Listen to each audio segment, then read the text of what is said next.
The last man, the last person to enter Jannah will be a person who will be in Jahannam. And may Allah Rabbul Izzah protect me and you from Jahannam. Say Ameen, Muslims. This man, the hadith says, will walk a step and fall a step, and the fire burn him a step. He's in calamity. Every step he takes, he falls on his face, and the gush of the fire comes and he screams in agony. He says, Ya Rab, release me from this. Free me from this fire, for its flames have burnt me and its fumes suffocate me. And he complains to Allah Rabbul Izzah. The Lord of mercy and honor tells him, this is my servant, if I release you from the fire, do you promise not to ask for anything more? He says, bi'izzatik ya Rab, by your honor ya Rab, I swear, you take me out of here, I won't ask for another thing. Takes him out of Jahannam. And when he comes out of it, he looks back towards it and he says, glory be to the one that saved me from this. Not another person from the awwaleen or the akhirin is more honored than me. You see, because of where he was, in comparison, this is heaven.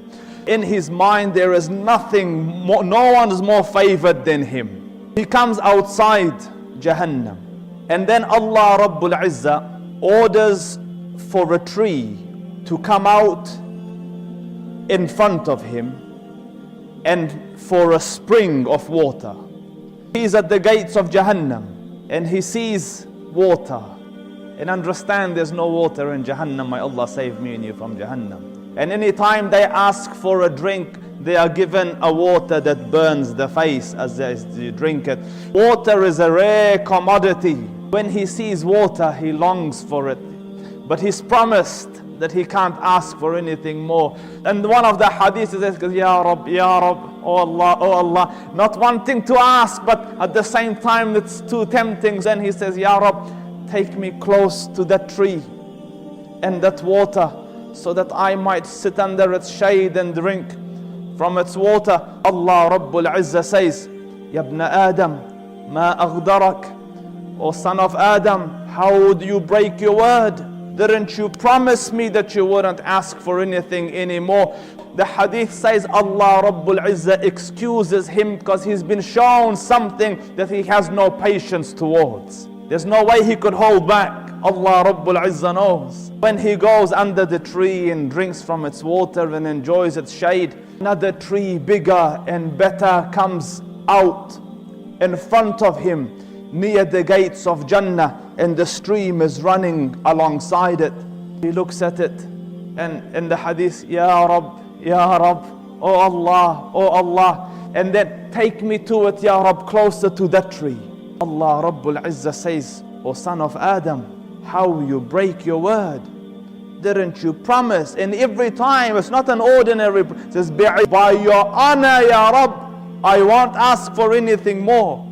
So he says, take me there, Ya Rab, I swear, I won't. Bi'izzatik, by your honor, I won't ask for anything more. Allah Rabbul Izzah takes him to that tree. It is by the gates of Jannah. When he sits under the tree and enjoys the shade and drinks from the water, he looks and he can see inside Jannah. And subhanallah, who can look at Jannah and not, you see a nice house and your heart thinks, Ya Rab, or you see a nice car, kids do this, my Lamborghini, and it's not his, because you want it so bad. He sees Jannah and the heart longs for it. And Jannah is an abode worthy of beholding. Imagine the pebbles of Jannah are jewels, rubies and emeralds. Its cement is gold. No, its cement is misk. Its bricks are gold and silver. The trees of Jannah, فَمَا فِيهَا مِنْ شَجَرَةٍ إِلَّا وَسَاقُهَا مِنْ ذَهَبٍ. There's not a tree in Jannah except that its trunk is made from solid gold. Shade that would last for 100 years for a rider to ride under. He sees this and the perfume and the scent of Jannah. He says, Ya Rab, enter me into Jannah. He's just come out of Jahannam. Enter me into Jannah. Allah Rabbul Izzah says, O son of Adam, how you break your word? You promised. He says, Ya Rab, enter me into there and I won't ask for anything else. Allah Rabbul Izzah says, enter Jannah.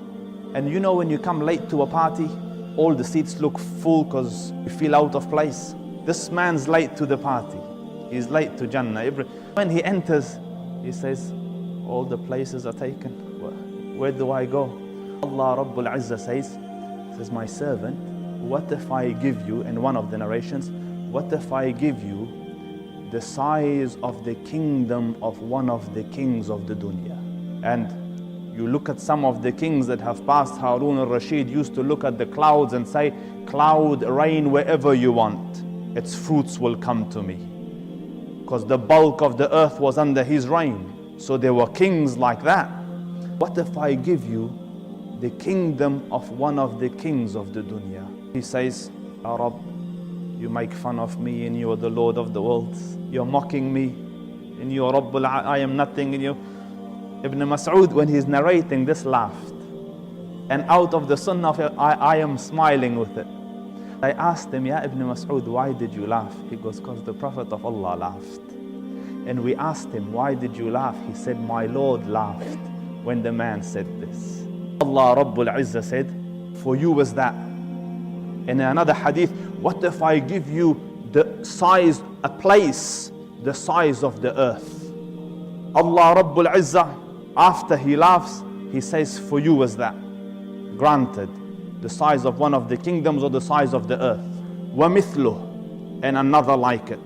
وَمِثْلُهُ, and another like it. وَمِثْلُهُ, and another like it. وَمِثْلُهُ, and another like it. And when he reaches the fifth one, the man says, رَضِيت Ya Rab, رَضِيت. I am satisfied, Ya Rab, I am satisfied.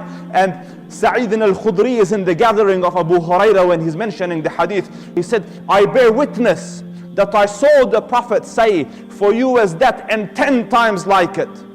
As in the 5, and then 10 times in one of the fahms, as in 50 times the size of one of the kingdoms of the kings of this world, for the last person to enter Jannah. And the description is a lot to go into, but I will just finish with perhaps a dua. May Allah Rabbul Izzah grant me and you Jannah without hisab and without adhab.